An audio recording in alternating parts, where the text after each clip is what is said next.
missionário Walter Batista é esposo da Rutilene Batista e pai da Rebeca, Rafael e Raquel.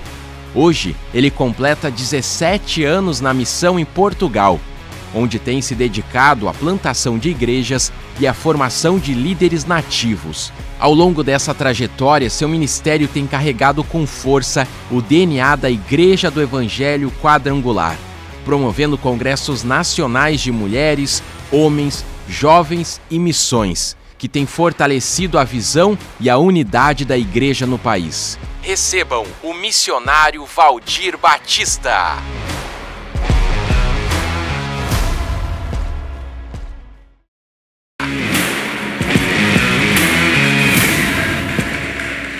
Amém. Paz, queridos, boa noite.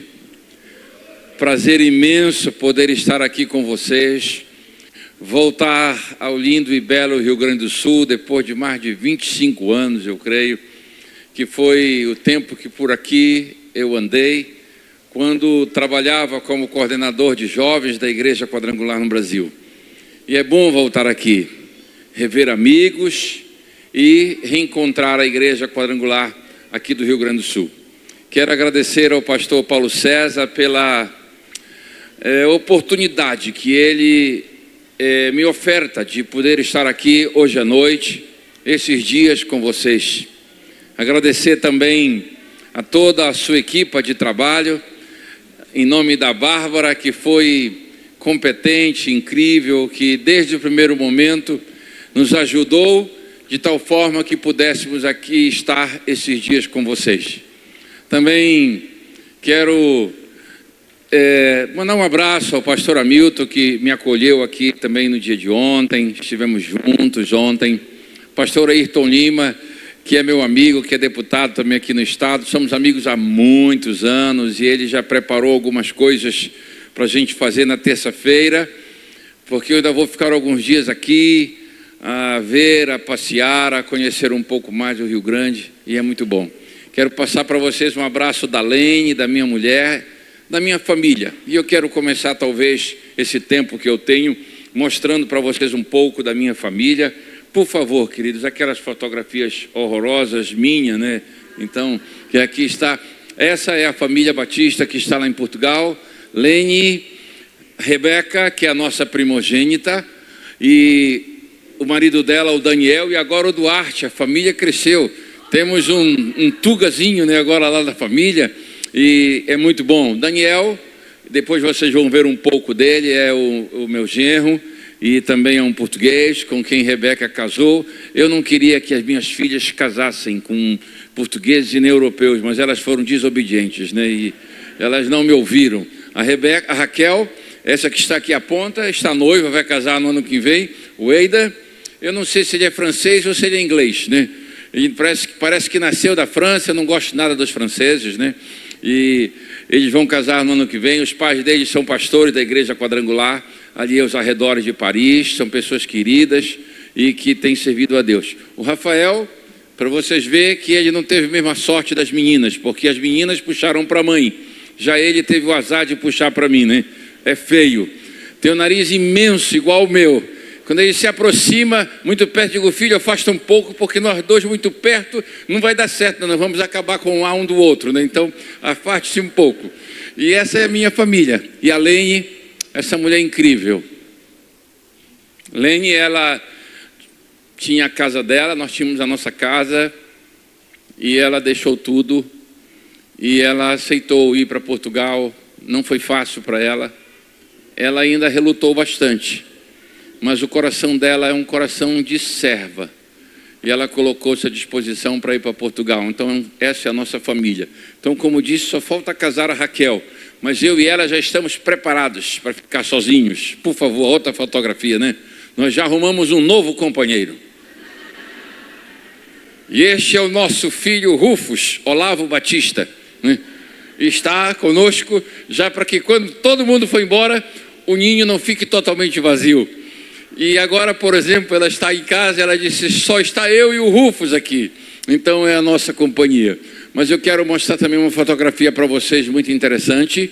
Este é o meu filho Rafael. E este jovem é um um jovem sueco. Ano passado eu fui com o Rafael à Suécia pregar, e eu preguei, e o Rafael também pregou ali. E foi interessante, porque o Rafael, o avô dele, o pai da minha mulher, ele é da Assembleia de Deus. E o bisavô do Rafael, ele tem hino escrito na harpa. O hino 22 da harpa cristã é do bisavô do Rafael. E quando eu fui na Suécia, eu disse: vocês não fazem ideia de como 2 suecos mudaram a história do Brasil. Gunnar Berg e Gunnar Wing e Daniel Berg são 2 suecos que saíram e fundaram a Assembleia de Deus no Brasil. Essa igreja tem mais de 20 milhões de pessoas. Eu disse: vocês não fazem ideia do que 2 suecos fizeram. E quando o Rafael terminou de pregar, esse jovem disse algo interessante. Ele disse: um dia o pão atravessou o Atlântico, e agora o pão voltou para abençoar a Suécia. E nós louvamos a Deus por essa experiência incrível que nós tivemos ali na Suécia. E tem mais um vídeo, né, agora que eu quero mostrar para vocês, que é do Daniel. Meu nome é Daniel Teixeira. Esse é o Daniel, meu genro, casado com a Rebeca. Né, vocês viram que ele é feio, né, horrível. Eu não sei como é que a minha filha consegue, né, namorar e casar com um gajo tão horroroso. Mas ele é gente boa. Mas o da... Eu tenho uma mensagem e um desafio muito importante para vocês. Neste momento eu tenho a honra de ser um dos 230 deputados eleitos na Assembleia da República, o que seria o equivalente a um deputado federal aí no Brasil. Mas existe uma grande diferença entre a realidade brasileira e aquilo que se vive na Europa. Por exemplo, aqui em Portugal, neste momento, eu sou o único deputado evangélico naquela mesma casa. Há 2 séculos atrás, a Europa enviava missionários daqui para o Brasil, a fim de partilhar o Evangelho, a fim de partilhar as boas novas. No entanto, isso mudou. Hoje em dia, a Europa tornou-se um cemitério para aqueles que ousam falar e pregar as boas novas. Mas ainda assim, Deus é soberano, Deus é poderoso, e Ele tem agido, Ele tem transformado e Ele tem salvo. E isso tem acontecido também aqui em Portugal. E é por isso que eu vos quero deixar em primeiro lugar esta mensagem. Muito obrigado por tudo aquilo que vocês fazem por nós. Muito obrigado porque hoje são vocês a atravessar o oceano, seja através de vidas, seja através de contribuições, seja até através de orações. Se hoje, jovens como eu, podemos conhecer a Cristo graças ao vosso contributo. A verdade também é que a Igreja Quadrangular tem transformado a realidade não só em Portugal, mas na Europa. Agora em fevereiro, por exemplo, nós vamos ter uma conferência europeia de jovens. Já temos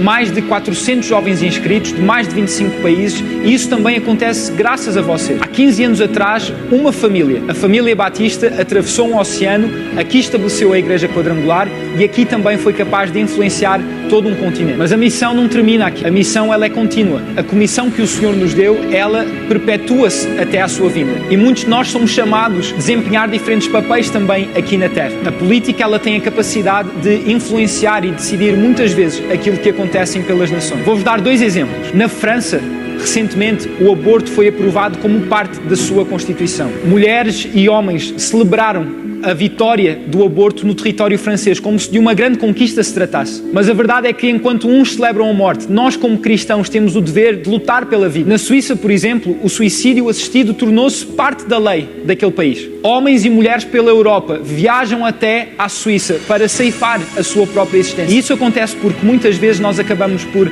abrir espaço em determinadas esferas e dar aso a que apenas o inimigo as paute e as condene. Em relação a Portugal, a situação também não é diferente. Recentemente nós tivemos na Assembleia uma discussão para que o período do aborto fosse estendido das 10 semanas até às 14 semanas. Nós sabemos que a vida, ela começa na concepção e que a vida é sim um projeto do Senhor. E o meu desejo, o meu único desejo, é poder de facto combater esse bom combate. Mas é muito difícil chegarmos a bom porto se essa luta for feita sozinho. Deus chama-nos como corpo para caminharmos juntos, para caminharmos em conjunto, para, acima de tudo, pregarmos as boas novas, mas também para anunciarmos a verdade que está em Cristo. Mas Ele é também vida, e Ele é vida em abundância. E eu sei que a Igreja Quadrangular pode também ser um grande apoio. E é por isso que eu vos queria fazer um pedido muito importante. Eu vou estar a compartilhar convosco o QR Code, o nome da minha página nas redes sociais, e vou-vos pedir encarecidamente para que vocês possam seguir, para que vocês possam acompanhar esta jornada, mas acima de tudo, para que vocês possam servir como um apoio, como um braço neste bom combate. Num futuro próximo, nós vamos ter novamente esse debate sobre o aborto. Nós vamos voltar a falar sobre vidas. Então sigam comentem, o vosso apoio será fundamental. Até lá, um forte abraço, Deus os abençoe, viva Cristo e viva a Igreja do Pará. Amém. Desde sempre, eu quando tenho uma plateia como esta, cheia de jovens, eu sempre desperto o facto de que num ambiente como esse, nós nem nos damos conta de quem é que está.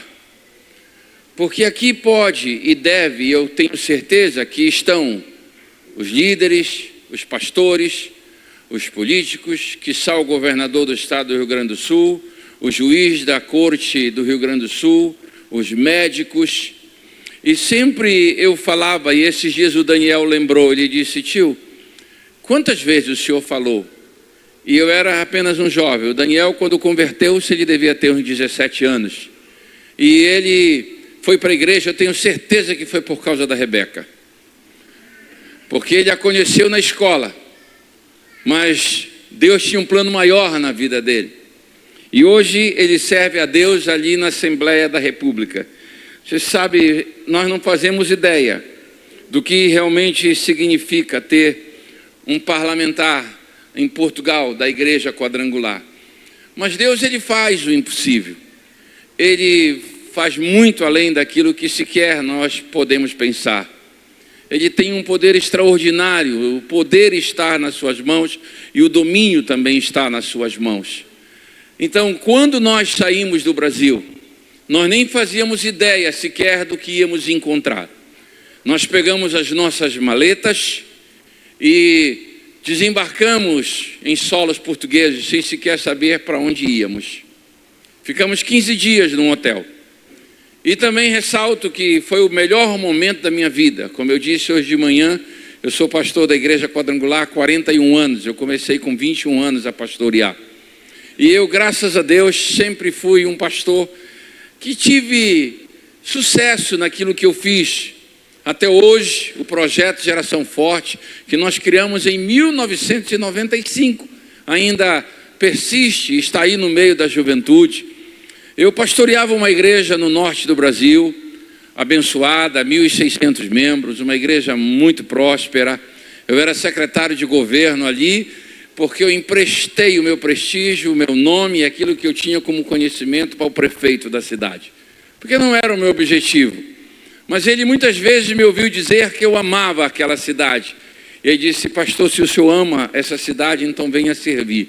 E eu fui servir como secretário de planeamento e também de trânsito. Mas Deus veio e falou ao nosso coração.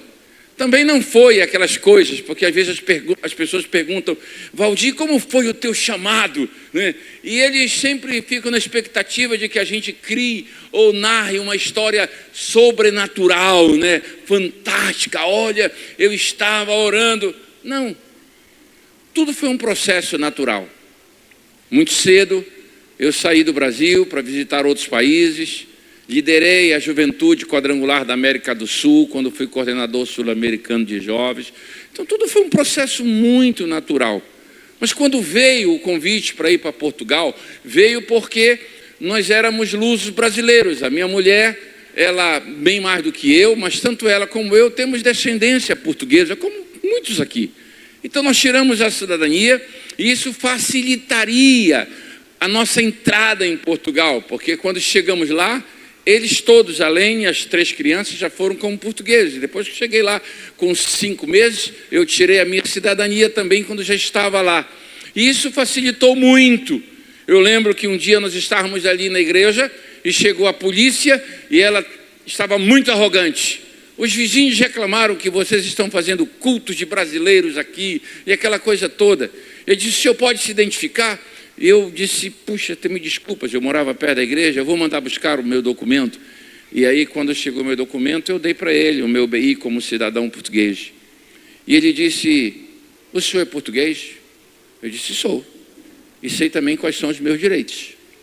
Se o senhor não se importa, eu queria pedir que o senhor saísse dessa propriedade, porque ela é particular, isso aqui é uma igreja.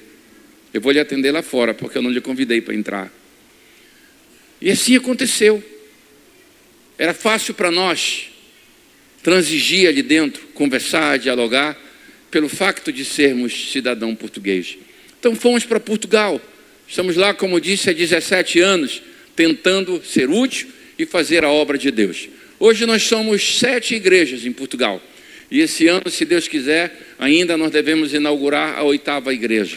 Então, a obra tem prosperado. Não só isso, a Igreja Quadrangular de Portugal, ela tem ditado o comportamento da igreja na Europa. Nós somos brasileiros, eu sei que nós somos. Nós temos uma capacidade incrível. Então, nós estamos fazendo uma grande revolução ali naquele continente. A Rebeca, minha filha, ela é coordenadora de jovens para toda a Europa. Quando ela tinha 17 anos, eu disse: filha, você vai liderar a juventude da Europa. Ela disse: como, pai? Como é que isso é possível? Eu não falo nem inglês. Eu disse: não te preocupes. Hoje ela dá aula de inglês e ela está revolucionando a Europa com um evento que ela já faz há 8 anos. E esse ano nós foi na Albânia. Foi um evento com mais de 450 jovens de 28 países, eu creio, e a Rebeca está fazendo uma grande revolução. Ela vai ser a grande líder da Igreja Quadrangular na Europa. Ela está sendo preparada, forjada e construída para que isso aconteça. Então nós estamos ali trabalhando. Rafael, meu filho, pastoreia a 3ª igreja, e a Raquel, eu acho que vai ter que ir embora de Portugal, porque esse francês vai levá-la para outro lugar. Eu acho que eu vou trazer ele aqui no Rio Grande do Sul, e vocês pegam ele aqui, tá bom? E amarrem ele aqui e não deixem ele voltar para lá mais, tá bom? Então, mas nós estamos ali há 17 anos servindo a Deus. E a igreja tem crescido. Tornei-me líder da igreja na Europa, né? Nós temos 3 líderes no membro, como um conselho nosso aqui no Brasil. Nós temos o Conselho Europeu, e eu fui eleito há 2 anos atrás, né, por um milagre de Deus, conselheiro. Eu sou tesoureiro da Igreja Quadrangular na Europa, e estamos ali servindo a Deus com muita alegria. E estar aqui hoje com vocês, para mim, eu confesso que é uma grande surpresa. Mas também eu sei, o pastor Paulo César, ele não queria eu. Ele queria a Rebeca. Mas como ela estava grávida e ia ter bebê agora, não dava para ela vir. Aí ele disse: Valdir, será que dá para a Rebeca vir? E eu disse: Rebeca? Ele disse: pai, não dá para ir. Aí eu disse para o pastor Paulo César: pastor Paulo César, não dá para a Rebeca ir. Ele disse: então não tem tu, vai tu mesmo, né? E ele deixou eu vir no lugar dela. Não, eu já tive dias melhores na minha vida. Antigamente, esse aqui é a Rebeca. A Rebeca é a filha do Valdir. Ah, que legal, Rebeca, tu és filha do Valdir. E hoje está assim: olha, esse aqui é o Valdir, o pai da Rebeca. Eu não sei se eu suporto isso, né? Nós estávamos nos Estados Unidos há 2 anos atrás, quando fomos para o centenário da igreja. Olha, esse aqui é o pai da Rebeca, o pai da Rebeca. Eu disse: Rebeca, isso é um abuso tremendo, né? Eu já tive dias melhores. Mas nossos filhos, eles são realmente a continuidade da nossa vida. Eu já estou velho e sei que eu não posso fazer mais muita coisa. Eu não estou esperando eu morrer e nem ficar mais velho para transicionar com os meus filhos. São eles que já estão à frente de tudo aquilo que Deus colocou nas nossas mãos. Eu tenho procurado apenas ajudá-los, ser um facilitador para que eles continuem fazendo. Eles são trilíngues. Eles são jovens, eles têm uma capacidade incrível. Eu acho que tudo que eu posso fazer é ajudá-los a cumprir o ministério que Deus colocou na mão deles, com a consciência de que eu já fiz a minha parte, de que eu já construí e fiz aquilo que era possível. Então, é muito bom poder estar aqui. Eu quero, nesses próximos minutos que eu tenho, compartilhar algo com vocês a respeito do nosso tema. Esse tema, né, nós temos 2 temas aqui. Primeiro, nós estamos a falar de que ele cresça entre os povos. Vocês sabem que quando João Batista ele traz esse tema, convém que ele cresça, é quando os discípulos de João Batista queriam colocar nele sentimentos que ele não tinha. João Batista ele era uma pessoa muito consciente de quem ele era. Você sabe quem você é? Você realmente conhece a sua vida? Você sabe quais são as capacidades que você tem? Você sabe para que Deus chamou para você? Eu sempre falo, que não é sobre isso que eu vou falar hoje à noite, mas eu sempre falo sobre 4 coisas importantes que nós temos que ter na nossa vida. Primeiro, quem eu sou. Quem eu sou. Segundo, onde eu estou. Terceiro, para onde eu vou. E quarto, como eu vou. Então quem eu sou. E João Batista sabia muito bem quem ele era. E os discípulos dele chegaram e disseram: olha, sabe aquela pessoa que tu apontaste para ela e falaste muito bem a respeito dela? Sabe aquele que tu nos chamaste a atenção de que ele viria e etc. Cuidado, porque ele está levando muitas pessoas que eram tuas. Ele está batizando pessoas, e muitos que andavam contigo já não andam mais, porque estão a andar com ele agora. E João Batista disse assim: mas qual é o problema de vocês? Qual é o problema de vocês? Ele é o noivo da noiva. É ele que tem a autoridade, poder e a propriedade da igreja, não eu. É como se João Batista estivesse a dizer: eu só sou amigo do noivo, mas o noivo é ele. João Batista logo tira de si toda e qualquer expectativa que alguém pudesse ter e pensar que ele achava que alguma coisa que estivesse acontecendo na sua vida, no seu ministério, fosse méritos dele, quando ele sabia que não era, que tudo era do próprio Jesus. Eu só sou amigo do noivo. Ele leva tudo. Ele leva quantos ele quiser. Ele pode levar todos, porque nada do que eu sou e tenho é meu. Tudo é dele. É aí que está esse tema. É quando ele conclui dizendo: convém que ele cresça. Ele que tem que crescer. Eu não preciso, nem devo e nem seria justo. Ele é que tem que se sobressair, porque é ele que faz. A autoridade, o poder, na verdade vem dele, não vem de mim. Queridos, uma das coisas essenciais para quem vai se constituir, se tornar um missionário, é saber que nós não somos nada, queridos. Sabe, às vezes nós criamos esse evento e eu sei do carinho das pessoas, a honra que eles querem nos dar, porque eles entendem que nós fomos para o campo e abrimos mão de muita coisa, e isso é verdade. Os pais da minha mulher estão debilitados no Brasil e ela não pode estar com eles agora. Minha mãe faleceu 25 de dezembro e eu nem pude vir sepultá-la. E é óbvio que quando a gente recebe o reconhecimento, isso nos enche o coração, mas nós que estamos aqui, como estivemos hoje, sabemos que nada do que foi feito por causa de nós. Você imagina se um tipo como eu tem capacidade de chegar num país que nem é o meu e montar um ministério, plantar uma igreja que hoje já se multiplicou, são 7. Vocês acham que eu tenho essa capacidade?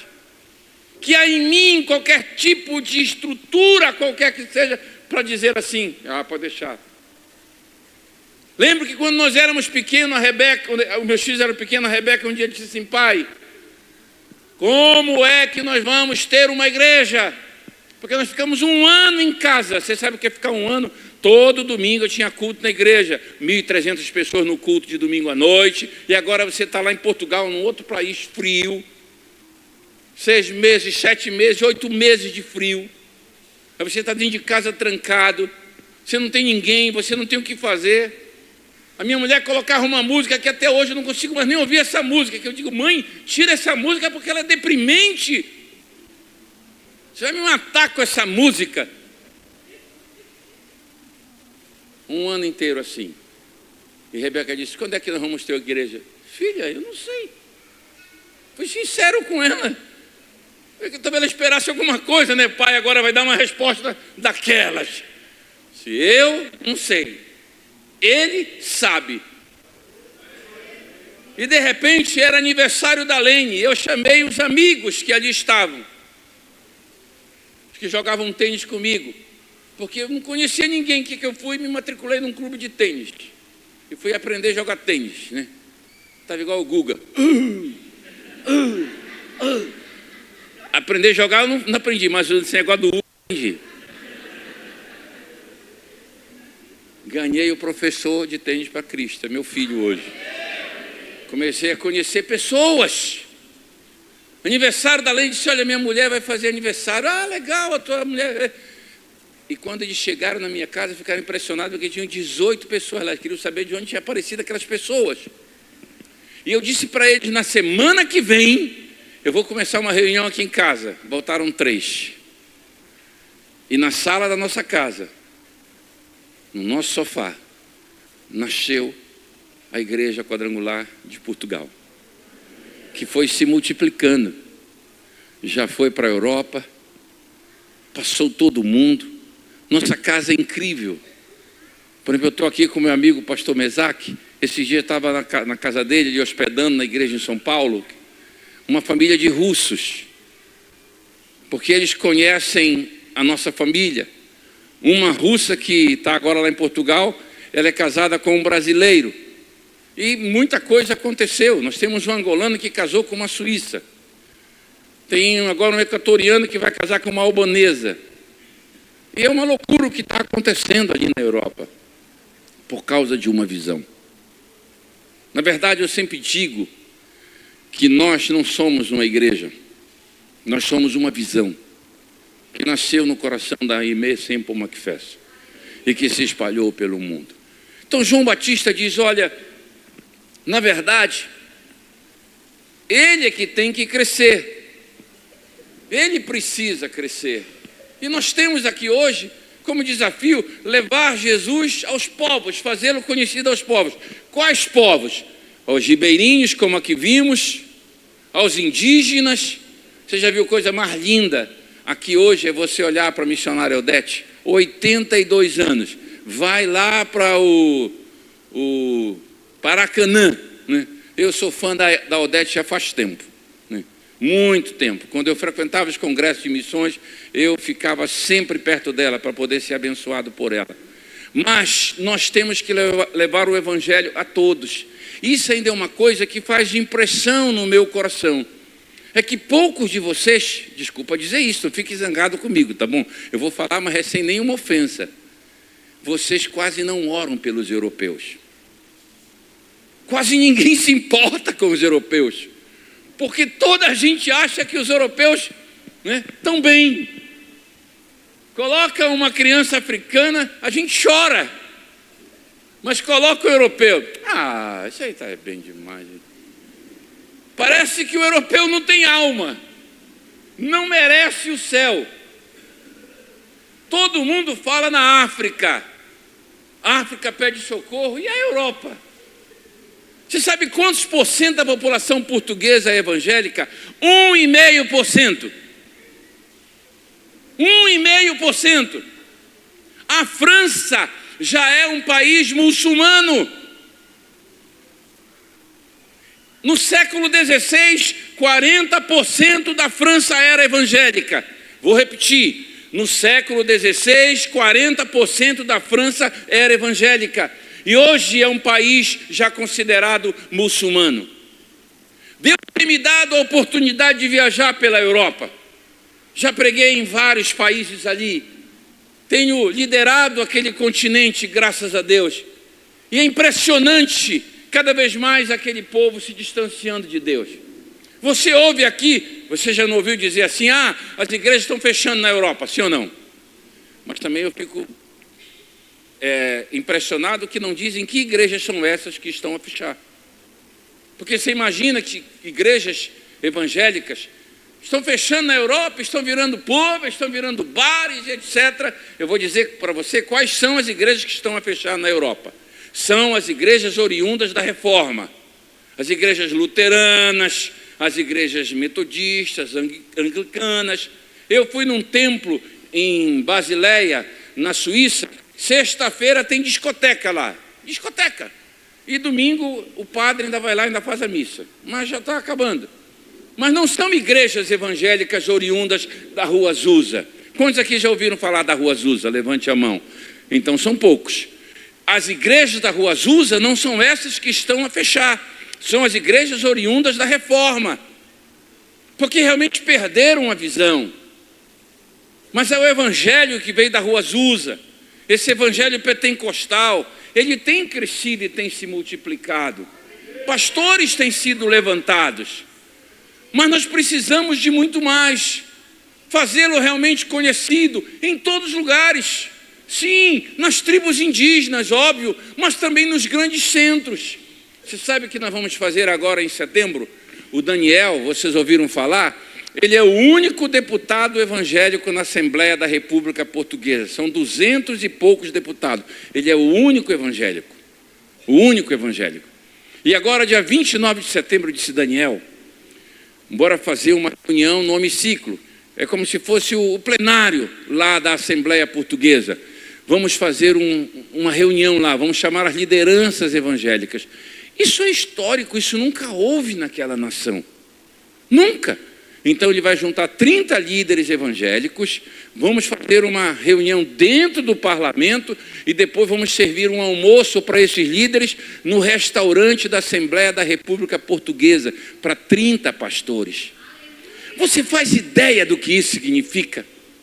E por que isso acontece? Porque uma igreja como a nossa tem coragem de mexer em missões, tem coragem de falar sobre missões, tem coragem de fazer eventos como esse sobre missões. Veja quais são as igrejas, pode olhar quais são as igrejas que hoje estão interessadas em fazer esse tipo de trabalho, de atividade missionária. São poucas. As pessoas estão mais interessadas em outras atividades. Mas a nossa igreja, ela ainda tem a coragem de fazer isso, porque isso está no nosso DNA. Isso é a nossa estrutura organizacional. E nós nascemos assim. Nós não temos porquê. Eu queria mudar isso.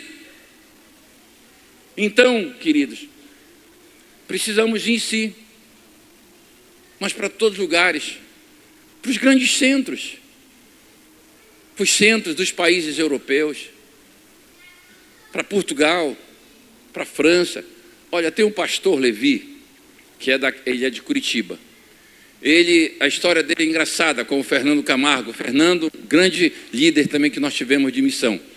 O Levi foi pedir ajuda para ele lá, para um missionário que ia para a Suécia. Aí quando o Fernando olhou, ele disse assim, mas por que você não vai tu para a Suécia? Se eu? Ele disse, Eu tive com ele no ano passado lá, em Estocolmo. Meu Deus do céu, ele está com um trabalho incrível. 80 pessoas na Suécia. Suecos com ele. Eu almocei com um sueco e disse assim para ele, vocês precisam fazer alguma coisa, porque os muçulmanos já dominaram também a Suécia. Vocês precisam lutar pelo país de vocês. Então vejam como a igreja quadrangular, ela oferece oportunidade e nós temos os resultados.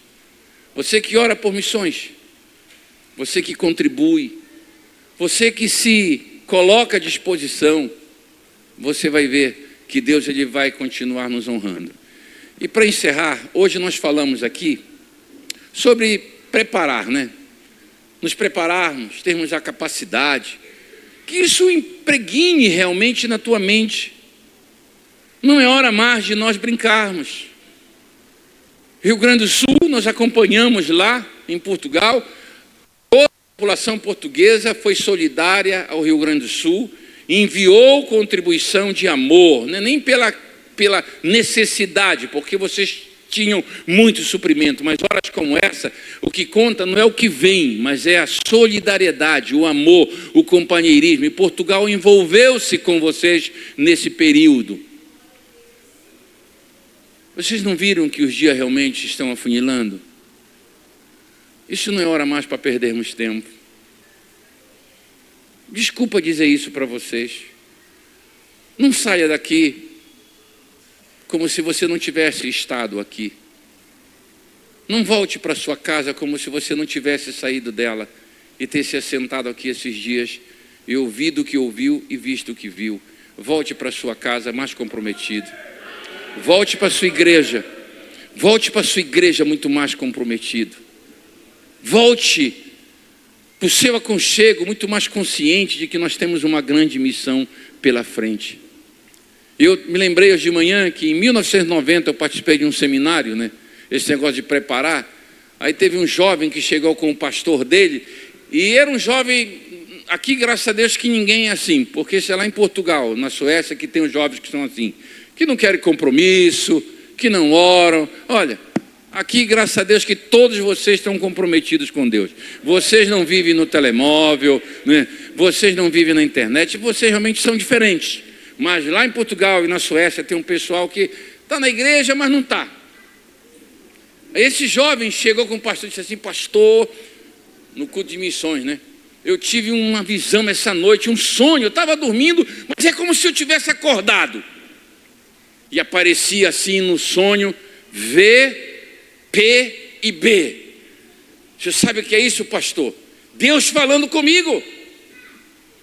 Vai para a Bolívia. Aí o pastor disse: tu tem certeza que era isso mesmo? Eu disse: tenho. Ele disse: olha, desculpa, eu acho que tu está enganado. Isso aí é vai plantar batatas. Porque tu não tem condições de um chamado missionário. Vamos oferecer para Deus o quê? Temos que ter capacidade. É hora de você que tem tudo hoje para estudar, para se aculturar, buscar realmente elementos para fazer a obra de Deus. Porque nós precisamos de gente que saiba comunicar o Evangelho com capacidade. Eu orgulho que eu tenho dos meus filhos, deles ter saído daqui, do meio de nós, e estarem fazendo grande diferença ali na Europa. Rebeca, líder de jovem. A Raquel, até o ano passado, ela liderava o louvor de toda a Europa. Rafael pastoreia a terceira igreja. E eles têm buscado servir a Deus como eles podem. Então, queridos, eu quero deixar essa palavra hoje muito simples ao teu coração. De que você realmente capacite a sua vida. E saiba que num projeto missionário, não conte consigo. Conte com Deus. O máximo que nós podemos fazer é realmente chamar as pessoas e apontar para Ele, que pode abençoar e que pode resolver os problemas dela. Que a gente faça crescer. E como nós poderemos fazer para manter acesa a chama? Você sabe que há 2 anos atrás a nossa igreja ela completou 100 anos. Em 1923 ela foi fundada nos Estados Unidos. E eu estava lá. Fui homenageada como presidente da igreja em Portugal. E todos nós ganhamos uma espécie de uma recordação que é uma chama. Como se fosse uma chama de vidro, de cristal, muito bonita. E está lá, na estante da minha casa. E isso era para chamar a atenção de nós, que essa chama ela não pode se apagar. Mas ela exatamente vai se manter acesa quando nós continuarmos a tirar de nós como estamos a tirar a ideia de que somos nós, porque não somos nós. É Ele que usa-nos. É Ele que vem através de nós e abençoa os povos. Eu não tinha condições de fazer nada em Portugal. Quando eu cheguei em Portugal, eu disse: meu Deus, agora o que é que eu vou fazer? Eu era uma pessoa experiente. Eu já tinha bons anos de ministério. Mas eu descobri que isso não adianta para nada. Primeiro, eu quero um país que eu falava uma coisa e entendi outra. Você fala uma coisa, por exemplo, você sabe o que é um autoclismo? Um autoclismo? Você alguma vez já apertou um autoclismo? Não. Um autoclismo é isso que nós chamamos aqui de descargas do banheiro. Isso é um autoclismo lá. Você sabe o que é um poliban? Poliban é o que nós chamamos cá de boxe do banheiro. O berbiquim é uma furadeira. Isso é um berbiquim. Então, às vezes você fala alguma coisa lá, eles não estão nem a ver. Eles explicam direito. Foi um pastor amigo meu, já vou encerrar. Foi um pastor amigo meu, lá de Belém, pregar na igreja. E era um culto de 6 horas da manhã de oração. E quando ele estava pregando, eu disse: Nelson, dá licença aqui. Eu perguntei para os irmãos: vocês entenderam alguma coisa? Eles disseram não. Porque ele disse: olha, nós éramos jovens e estávamos na chácara da igreja. E aí começou a chover fora da quadra onde nós estávamos. E aí então chovia fora da quadra, mas na quadra não chovia. O português não entendeu nada. Primeiro que uma chácara é uma quinta. Não tem chácara lá, tem uma quinta. E uma quadra, que se referia a uma quadra de futsal, é um campo. E eu disse, vocês não entenderam nada. Eles estavam querendo entender aquela mensagem. Me faz lembrar a história de Rui Barbosa. Eu encerro contando essa história. Diz que Rui Barbosa estava no quarto dele dormindo, lá no primeiro andar da casa. Aí de repente ele viu uns barulhos lá no quintal e ele ligou a luz do alpendre e olhou. Quando ele olhou, tinha um ladrão que estava com os patos e as galinhas assim embaixo do braço, né, para roubar a casa de Rui Barbosa. Aí ele olhou para o Rui Barbosa olhou para ele e disse, ô bucéfalo, não é pelo valor intrínseco dos bípedes e dos palmípedes, mas sim pelo ato vil e sorrateiro de galgares as profanas de minha propriedade. Se o fazes por necessidade, transijo, mas se é apenas para abusares da minha prosopopeia de homem honrado, dar-te-ei com a minha bengala fosfórica no alto da tua sinagoga, reduzir-te-ei à 50ª potência que o vulgo denomina nada. Aí o ladrão olhou para ele com aqueles animais embaixo do braço e disse, mas doutor, eu posso ou não posso levar os bichos?